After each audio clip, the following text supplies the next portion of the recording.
How could you do this to me? I shouted, my voice echoing in our cavernous foyer. Dean stood impassively, almost bored, as I confronted him. Behind him, my 17-year-old stepson, Caleb, smirked. Come on, Alana, Dean drawled. Stop with the hysterics. We both know this marriage was a business arrangement. I needed access to your money, and you wanted the status of being a corporate wife.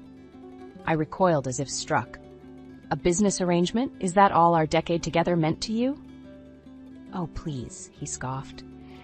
You really bought into the whole till death do us part fairy tale? I enjoyed the lifestyle you provided, but now your well has apparently run dry. His words knocked the wind from my sails. I had just endured the most embarrassing board meeting of my career after a failed project cost the company millions. My job was now on shaky ground. But looking into my husband's cold, greedy eyes, I realized the difficult day at work paled in comparison to the bomb Dean just dropped on our marriage. Caleb, sweetie, talk some sense into your father, I pleaded to my stepson. He just glared and shook his head.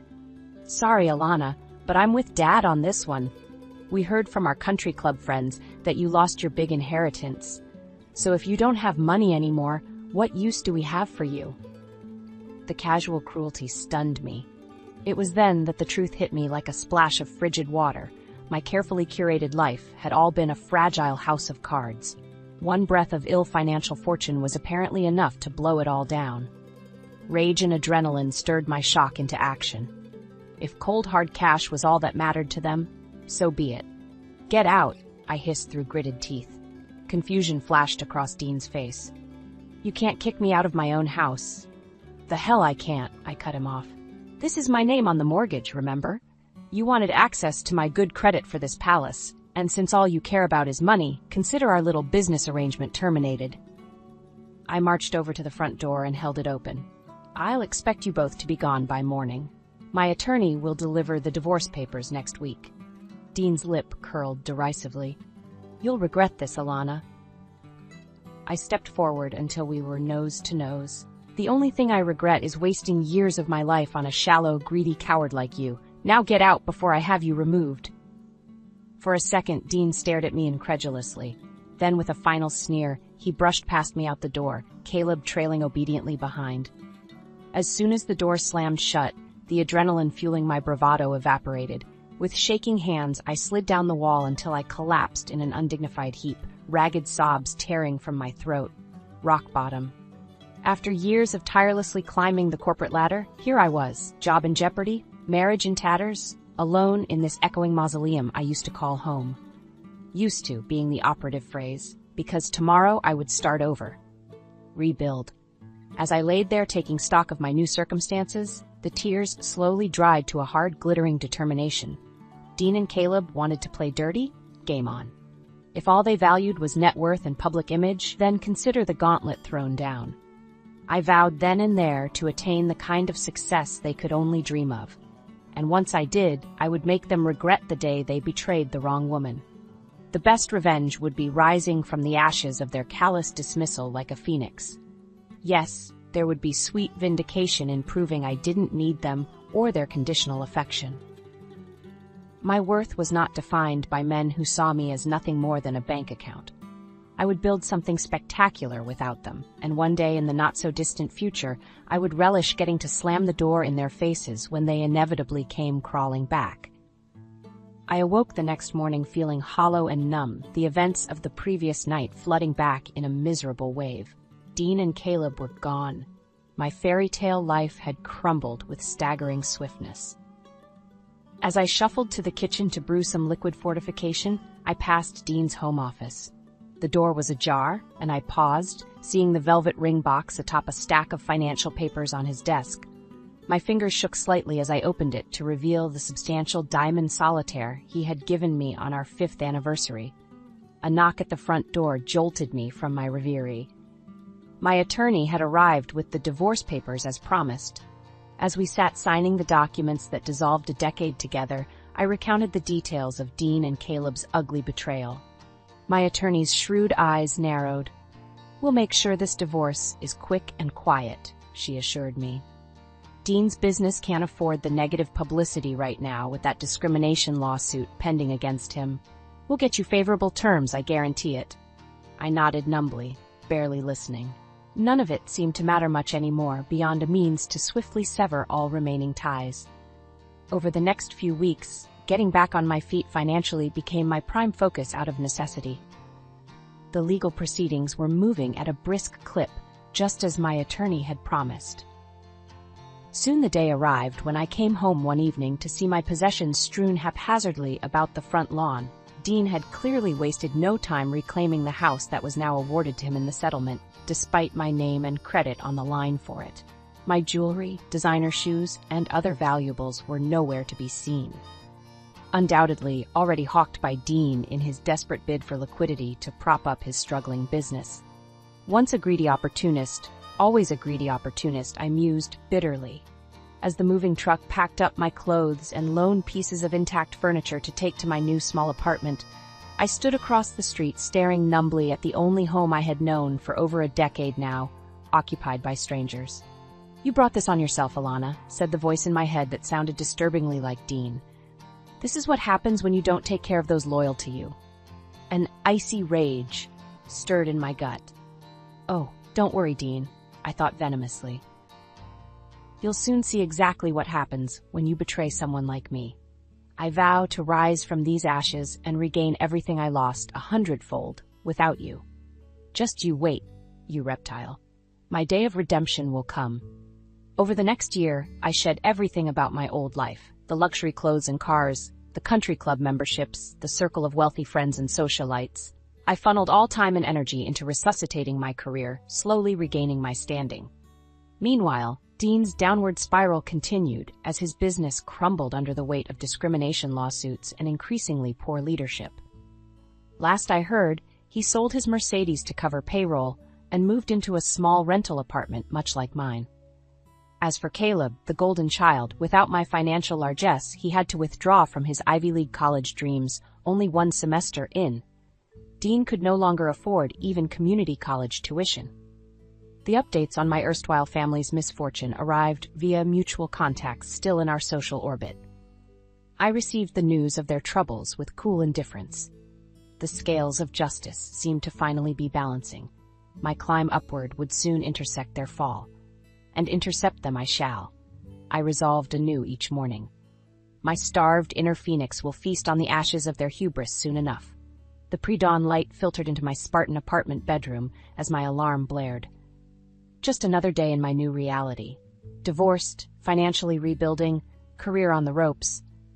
But today was different. Today was the launch presentation for Project Helix, the brainchild I had tirelessly devoted myself to over the past 18 months since the implosion of my marriage. Its revolutionary genetic testing algorithms for cancer diagnostics represented my professional phoenix rising from the ashes.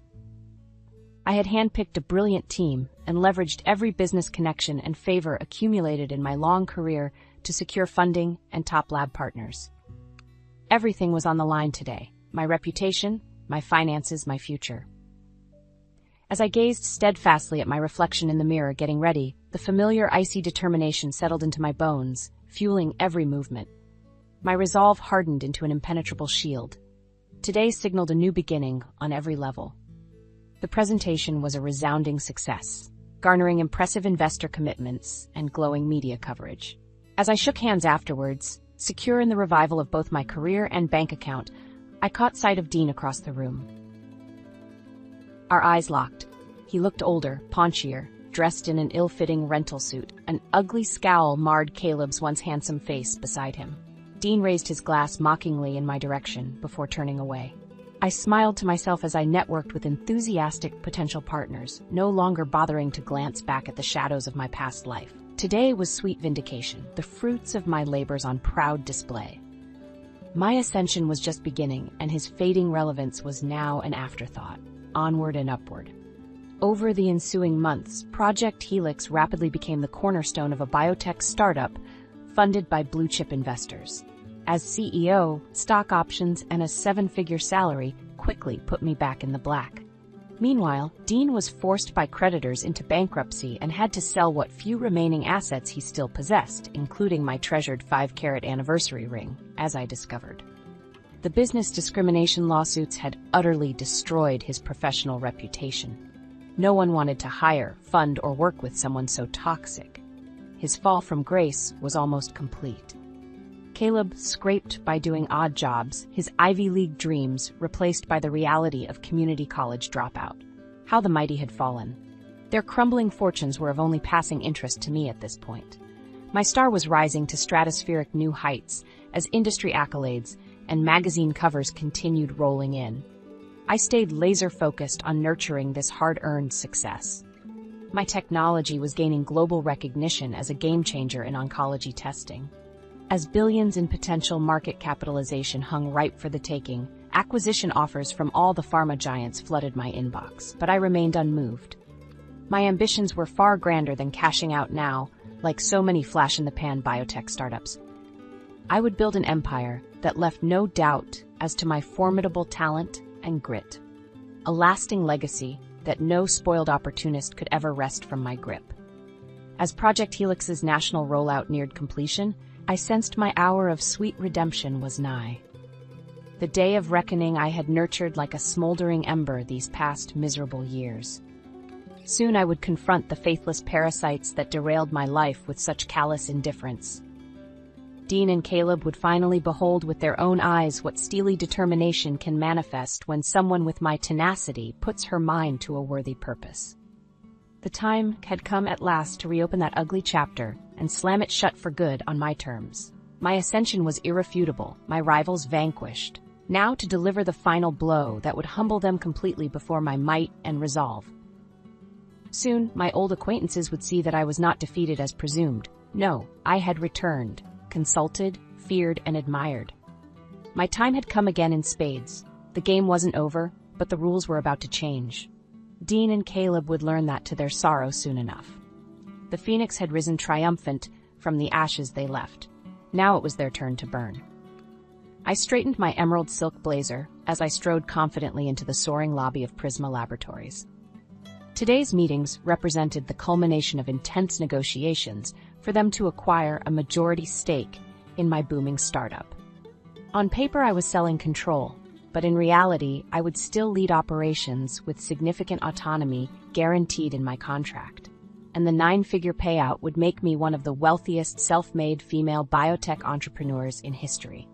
Over the next few hours, I fielded complex questions from their executive team and arbitrated key deal points with my signature sharp focus. This was the crowning moment. My resurgence was almost complete.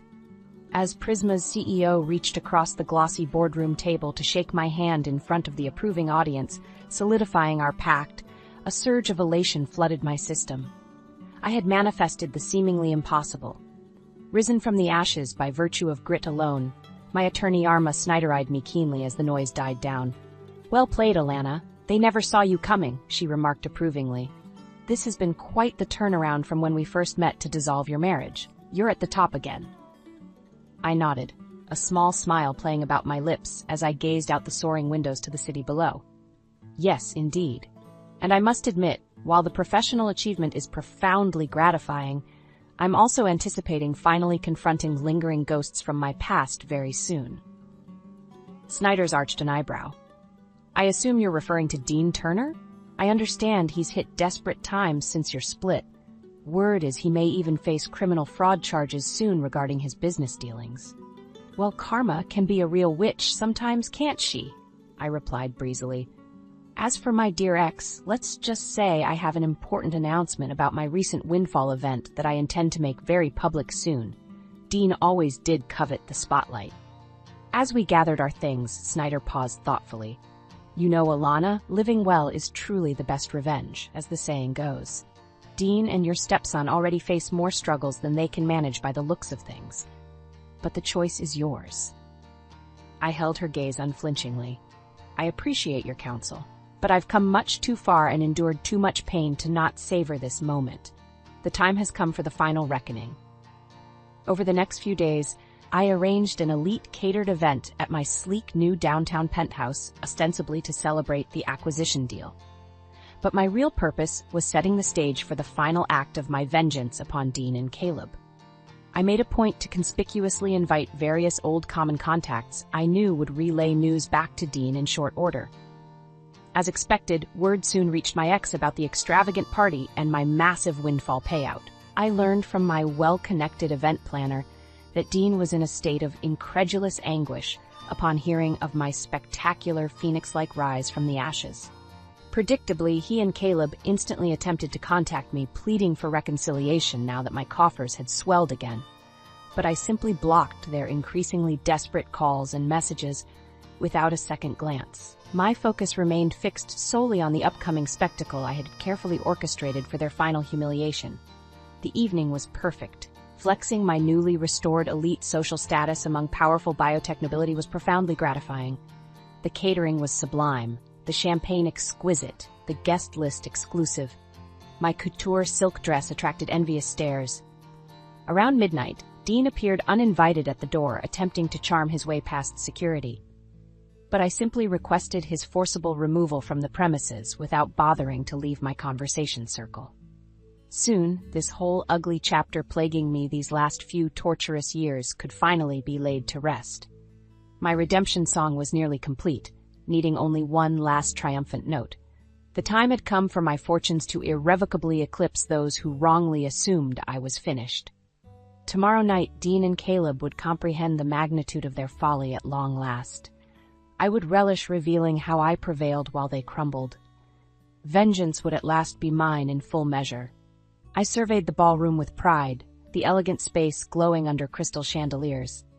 Tonight represented the pinnacle, the culminating spectacle during which I would regain control of the narrative that Dean and Caleb tried to write when dismissing me as irrelevant. False narratives have consequences, and tonight, before all the eyes of the elite circle they once traveled in, my adversaries would pay the ultimate price for their vain hubris. From behind the velvet curtain, I glimpsed familiar faces in the growing crowd. Socialites and industry titans whose circles once provided my daily sustenance mingled over cocktails. Soon they would all witness my astonishing rise from the ashes after barely hiding their schadenfreude over my supposed downfall not so long ago. A hush fell over the glamorous crowd as the lights dimmed. Then spotlights illuminated the stage where I stood resplendent in a beaded evening gown specially commissioned for the occasion. I savored the sudden shock rippling through the room. Indeed, rumors of my demise had been greatly exaggerated. Esteemed friends, colleagues, and supporters, welcome to this momentous night. My voice echoed confidently through the silent ballroom. I am beyond delighted so many familiar faces are here to help me celebrate recent events, which I shall disclose momentarily. First, a bit of context. I proceeded to recount my spectacular professional turnaround, born out of grit and vision when all seemed lost. Murmurs of surprise rippled through those who assumed bankruptcy and ruin following my brutal divorce and near-career implosion. And so it is with immense pride that I can now announce that Project Helix, my labor of love these past few years, has officially been acquired by Prisma Laboratories for a sum that shall propel my new firm, Turner Biologics, into the stratosphere. An astonished gasp went up from the audience, followed by a thunderous standing ovation as Dean's ashen face stared up at me in disbelief from the third row, Caleb shrinking behind him. The room roared with applause while my enemies grappled with this shocking public spectacle, revealing the scale of their gross misjudgment. I raised a hand and continued after the cheers died down, my voice ringing with conviction throughout the silent grandeur of the ballroom. My friends, you all saw me endure grievous betrayal and the loss of everything I held dear not so long ago. And yet here I stand before you stronger than ever, beholden to no one. My fortunes risen higher than my adversaries could have conceived. I allowed the dramatic words to sink in as hundreds of rapt gazes flickered between me on stage and Dean squirming in discomfort below.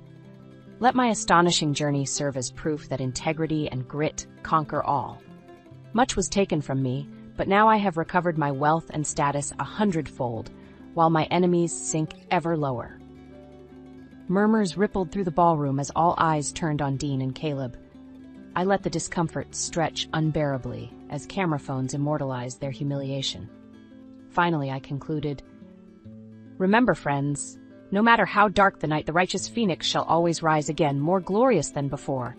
Our setbacks oft serve but to propel our destiny higher than imagined if we but persevere."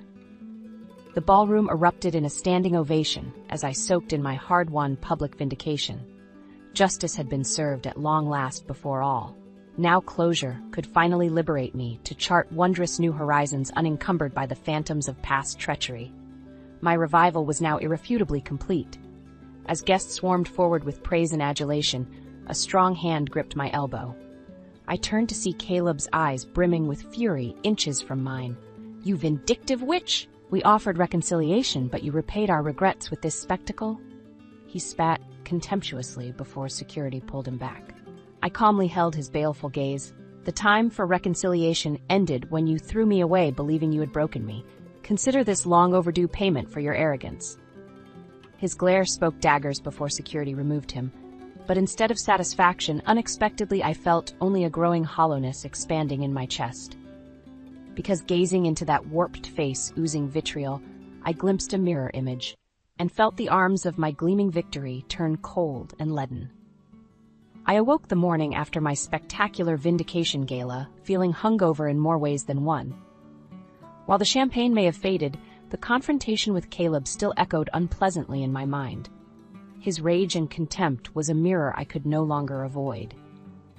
In seeking to prove myself above their petty manipulations, had I instead lowered myself to their emotional wasteland by stooping to excess vengeance? You reap what you sow, Alana.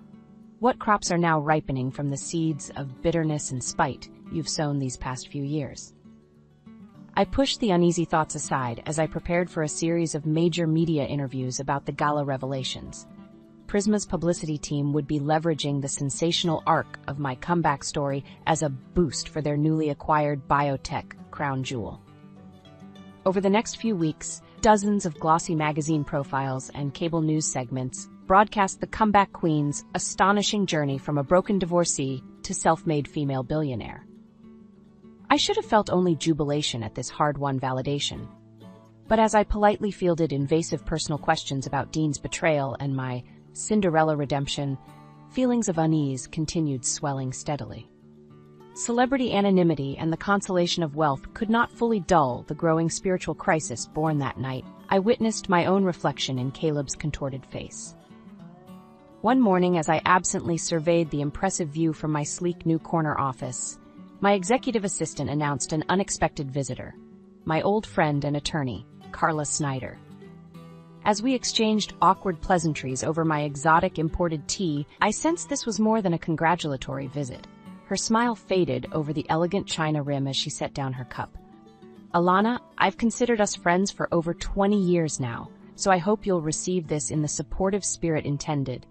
Don't waste another minute on petty wars or ego when life is so fleetingly short. You have miraculously reclaimed everything denied you. Don't squander it for a false illusion of justice or power over others." Her compassionate gaze held mine unwaveringly. "Despite your success, you seem more melancholy than ever. True victory doesn't come from externally validating your worth at the cost of inner peace. Your life is yours now to fill as you choose, without constantly battling ghosts or seeking the meaningless validation of false idols." I stared silently as her words slowly dissolved my feeble inner defenses. The tears I had suppressed these past harsh years suddenly burst forth with unexpected force. Great heaving sobs coursed through me as she enveloped me in her arms. There, let the bitterness flow away," she soothed gently as months of tension flooded out. "Forgive them, forgive yourself. Be free." In that instant, the remaining scales fell away from my eyes at long last. I saw with blinding clarity that in clinging to old pain and trauma as fuel for worldly ambition, I had simply perpetuated the same bleak emotional wasteland I condemned in Dean and Caleb.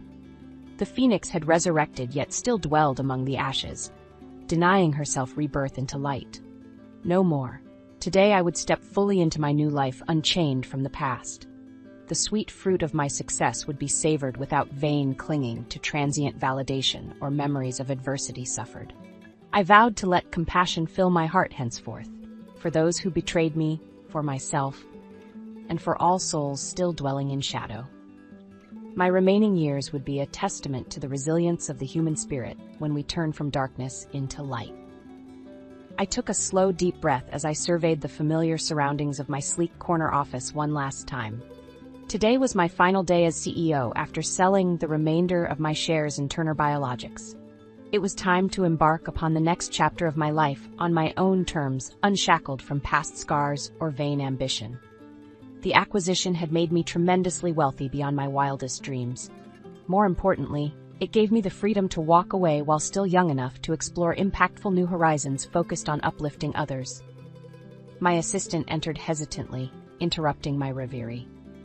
"Mrs. Turner, your ex-husband Dean is here insisting he be allowed to speak with you urgently." I sighed, shaking my head wistfully. Even now, at the bitter end, he persisted, trying to charm or manipulate his way back into my good graces after recognizing the full extent of his folly. Perhaps after years inhabiting bleak emotional wilderness devoid of genuine human bonds, even someone as warped as Dean felt the occasional flicker of regret. "Escort him in, please," I requested calmly. I had nothing left to prove or fear from the faded, humbled man who entered moments later. His expensive attire barely concealed a gaunt, weary frame much aged from heavy drink and despair. This closing conversation was long overdue for both our sakes. Dean cleared his throat awkwardly. "Alana, I know neither words nor deeds can undo the harm I've caused. But for whatever it may be worth now, I wanted you to know I fully comprehend the magnitude of my reprehensible betrayal after you showed me only love and loyalty." His eyes glistened with rare emotion. "When you needed my support most vulnerable, I utterly failed and reveled callously in your downfall. Please believe me when I say few regrets have ravaged me more painfully than this. You deserved far better." I studied Dean's anguished face quietly as he awaited judgment he knew could never fully absolve the past. Had roles been reversed, would I have found compassion sooner without clinging to bitterness and hubris as fueling false strength? Did we not both lose our way, chasing empty validation once affection died? "Dean," I spoke gently at last, "nothing can alter what choices we made when anger and pride blinded us. But having walked long miles in those shoes myself, I understand how easily we forfeit our humanity, grasping at petty wins." I stepped forward and lifted his chin tenderly so our eyes met fully. True victory lies not in worldly wealth or defeated rivals. No, it springs from cultivating understanding and wisdom to halt the cycle of pain. From there flows the peace and freedom to lift up ourselves and others. This I have learned, thanks to the very bitterness and treachery that I once deemed unforgivable. Dean scrutinized my face wordlessly as long dammed tears streamed down his haggard cheeks. I clasped his hands warmly, wordlessly conveying the forgiveness long overdue between us both. Finally, I stepped back, gazing hopefully towards the door where Caleb lingered uncertainly. "My obligations here have ended. A new chapter begins for us all. Choose wisely where you walk hereon, friends, not just for your own sakes, but for those who need your light." With an encouraging smile, I turned away, then without hesitation or backward glance. The limousine waiting below whisked me towards tropical azure waters, and the blank canvas awaiting my vision for a new future, centered not on vainglory but service. For this precious chance to paint life anew, I owed immeasurable debts to protagonists of adversity now fading into memory.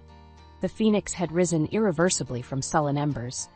Shedding that tattered past with forgiveness, my resurrected wings now bore me gladly aloft towards horizons bright with purpose. Today was the first dawn where victory's glowing warmth finally filled me true from within, and I reveled joyfully in skies no longer darkened by lingering ghosts.